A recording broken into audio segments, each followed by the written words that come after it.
Salam sadis, salam hari Selasa. Ketemu lagi di channel Sayur Bening.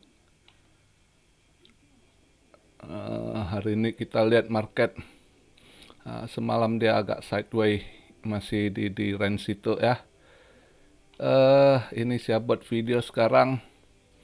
Market cap di 1.167.000.000, volume 48,3, ada kenaikan volume ya. Dominance 46,1. Sekarang BTC di 27.825. Tadi pagi dailynya nutup 27,8, pas 27,8 ya. ETH di 1804, BNB 309. BNB agak koreksi ya, Binance ya. Ada rumor juga kurang sedap lagi dia ya. XRP di 49. Doge yang ini ya. Yang nanjak karena si Elon ini dia pasang logo Doge di Twitter ya. Logo Doge di Twitter ya langsung di-pump ya. Memang koin Doge satu ini, koin anjing ini ya memang harus ada si Elon. Kalau nggak Elon yang kerjain, nggak dia pump, nggak naik itu barang. Itu koin ngandelin Elon itu, ya kan? Jadi hari ini market kalau kita lihat ya masih begitu. Kita masuk dulu dari event ya. Jadi pengaruh harga semalam itu event PMI yang drop itu justru memacu emas naik gitu ya.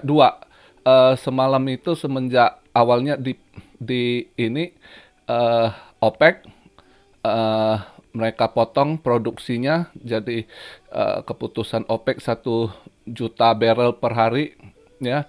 Nah, ini makanya semua siap-siap inflasi lagi naik gitu ya kan. Begitu OPEC di ini keputusan ini 1 juta barel per hari mereka potong produksinya. Itu yang semalam waktu saya buat video sebelum itu kan emas lumayan merah waktu market Asia itu ya, karena kita lihat efek dari PCE ya kan. Market segera berubah begitu keluar berita dari OPEC, pemotongan produksi, emas yang merah langsung pelan-pelan berubah, udah hijau ya kan. Hijau ya sambil nunggu data market Amrik buka, data PMI drop lagi. Wah, market emas langsung hijau semalamnya. Jadi dan juga kemarin itu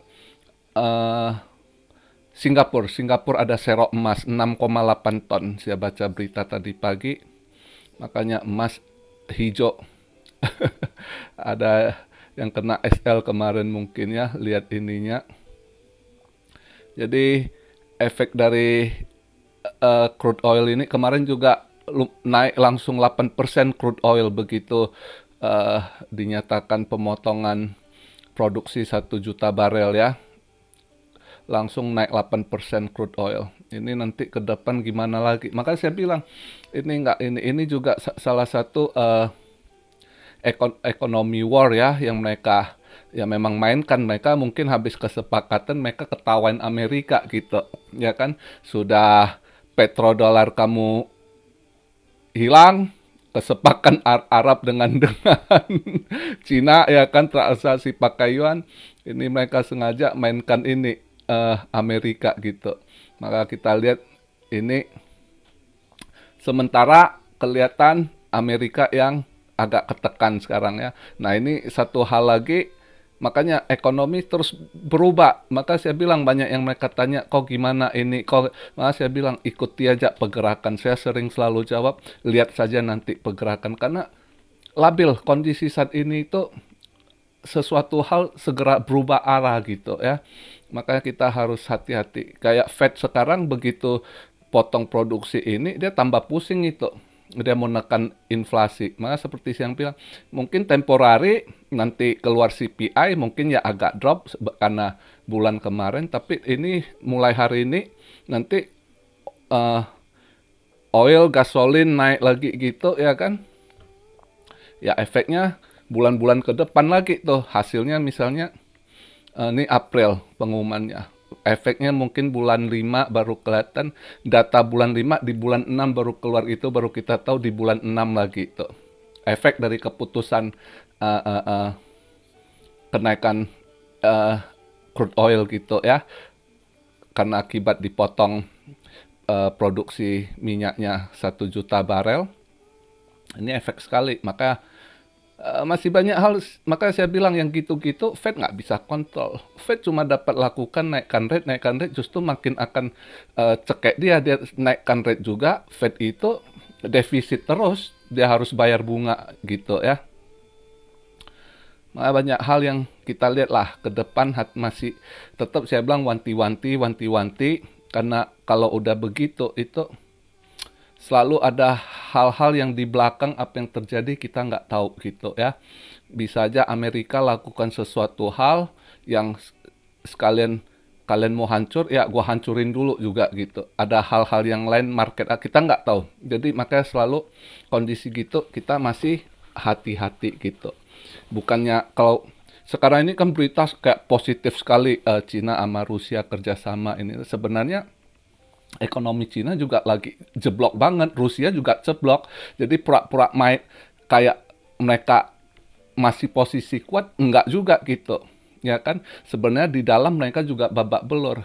Pokoknya sekarang itu data yang dirilis mau Rusia, mau Cina, mau Amerika, pokoknya data mereka pada manipulasi lah, nggak ada kejujuran. Jadi itu yang kita, dan banyak hal yang tidak mereka publish di mainstream. Jadi kita harus cari-cari lobang-lobang tikus, berita-berita di lobang tikus gitu untuk mengetahui lebih-lebih ini. Kadang gitu atau ada koneksi gitu ya.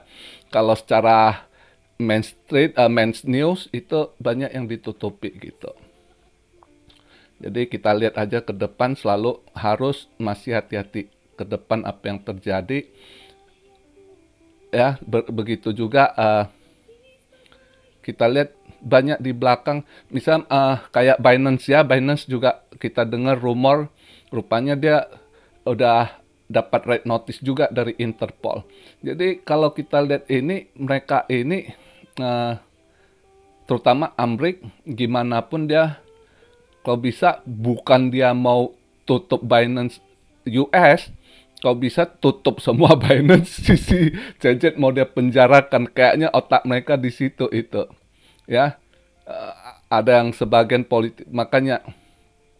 Tapi apakah kita yang hold Binance ya sementara waktu, misal kalau terjadi pasti akan anjlok. Tapi walaupun misalnya kita cerita misalnya apes lah si Cecet kena tangkap Interpol atau apa diproses, ya kan Binance ya tetap survei gitu. Ya kan, karena dia virtual office, dia udah jalan, ada orangnya yang kelola gitu. Ya kan? Jadi cuma paling kalau kalian yang takut misalnya aset kalian taruh di, ya alihkan dulu ke wallet kalian atau ke ledger gitu aja.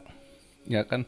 Karena kedepannya apa yang terjadi kita belum tahu kan, seperti yang saya bilang, yang kita baca berita si dari Amrik, mereka pemerintah sendiri, Fed di belakang juga termasuk terlibat dalam choke point 2.0, ya kan? Belum lagi si Elizabeth Warren juga bentuk anti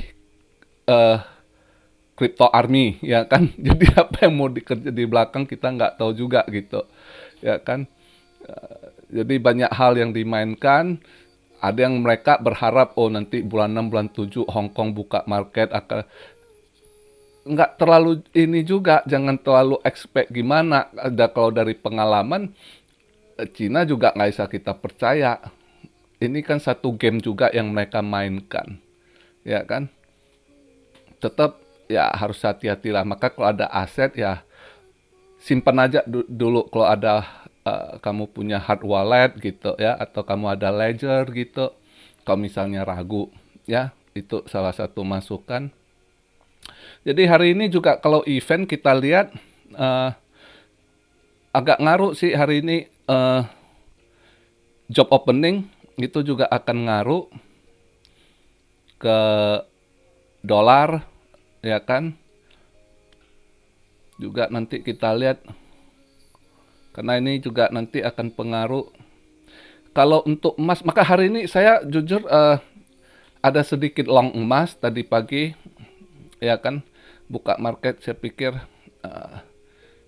karena tadi pas saya lihat market ada minus emas di minus 4 dolar something, tadi saya lupa, saya masuk dikit, saya ambil long. Karena saya pikir kalau saya lihat dari event malam ini, kalau dilihat dari job opening, kemungkinan ada penurunan gitu. Kalau kita base dari PCE, dari PMI gitu ya, yang mengalami penurunan, seharusnya kalau saya lihat job opening mungkin juga mengalami penurunan gitu. Kalau lihat dari forecastnya kan turun, itu dia previousnya 10.824. Terus ini dia 10.400. Jadi ada penurunan gitu ya. Ada penurunan, maka saya bilang andai kata benar job opening hari ini dia ada penurunan, ya mungkin emas masih akan hijau market Amrik. Itu aja saya patokan mah.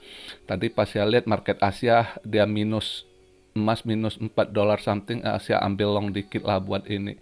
Jadi, cuma saya di sini untuk apa platinum nggak ada. Sebenarnya kalau saya mau short, saya pengennya saya short platinum, cuma di akun saya nggak bisa short platinum gitu. Nah, saya platinum biasa beli fisik sih. Kalau bisa, karena industri kalau lihat PMI yang drop, industri drop, ya biasanya logam mulia yang sangkut industri akan drop, silver gitu ya kan. Tapi kalau dilihat emas hari ini, kemungkinan saya yakin emas masih akan hijau gitu. Ya.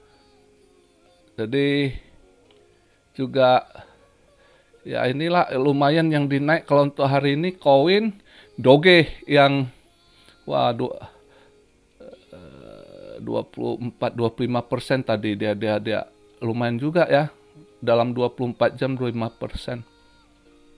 Oh, hari ini juga ada event itu, Baby Doge listing di Bybit ya. Ya numpang aja siapa yang ada hold Baby Doge. Ada beberapa saya ingat kalian ada yang masih hold Baby Doge.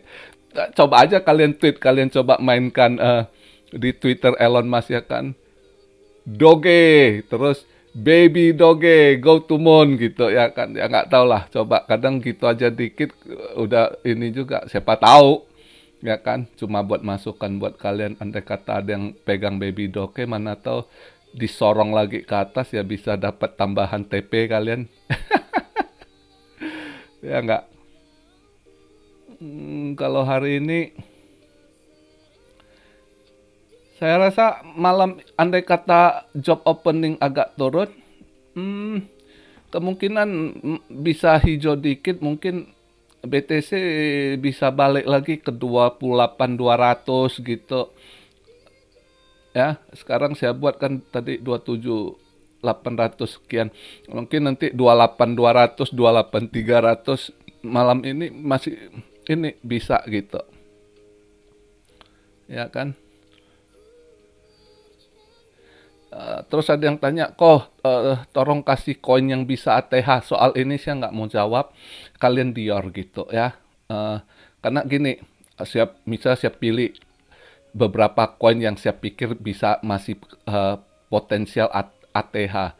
Nanti diantara misalnya saya kasih 5 koin, Anda yang nasib kurang bagus, Anda pilih koin rupanya itu nggak kena ATH, nanti saya yang disalahkan. Maka yang gitu-gitu saya nggak mau. Sulit sekali, karena banyak yang pola pikir masih nggak ini gitu. Jadi kalian kalau seneng koin juga saran saya, kalau kalian mau cari ATH, kalian harus Dior. Jadi kalau kalian Dior berhasil dapat ke ATH, itu ada kepuasan sendiri gitu. Daripada kalian malas Dior, kalian tanya-tanya orang, nanti salah, nggak sesuai ini, salah-salahkan gitu. ya kan. Maka saya nggak mau ada yang kau tolong kasih rekomen koin bisa nggak ada yang garansi gitu. Lebih baik Anda lakukan riset, deep dive, ya kan, Dior. Jadi kalau berhasil itu Anda ada kepuasan tersendiri gitu buat diri Anda gitu, ya. Jadi video hari ini itu aja di hari Selasa pembahasan saya. Kita lihat lagi malam ini kalau untuk kripto saya rasa kalau lihat data yang akan keluar mungkin ya akan disorong balik ke 28.200, 28, bisa aja dicoba 28.500 lagi, bisa aja gitu. Ya. Cuman ya nanti ada itu FOMC speak juga itu. Steve Green itu lihat apa yang dia bahas, ya. Mereka ya agak pusing sekarang dengan diturunkannya pemotongan produksi minyak, itu juga makin pusing mereka mau menekan inflasi. Banyak kendala. Tetap hati-hatilah. Yang saya mau ingatkan, selain mereka perang currency, perang dagang, ya kan, juga perang senjata berat, Rusia Ukraine gitu, ya kan. Kondisi saat begitu selalu saja ada kehati-hatian. Belum lagi bank yang akan kolaps lagi nanti ke depannya. Jadi masih kita tetap harus bukan takut, jangan takut, ya. Karena kondisi gitu justru kalau Anda ngerti, kalau memang dia ada crash, ya Anda siapkan duit, Anda ada dana untuk cari barang murah, ya. Bukan ditakuti, justru tunggu momennya gitu. Oke, jadi begitu aja video di hari Selasa. Salam Syariah dari Tokyo. God bless you all. Be blessed, be blessed, be blessed. Immanuel, haleluya.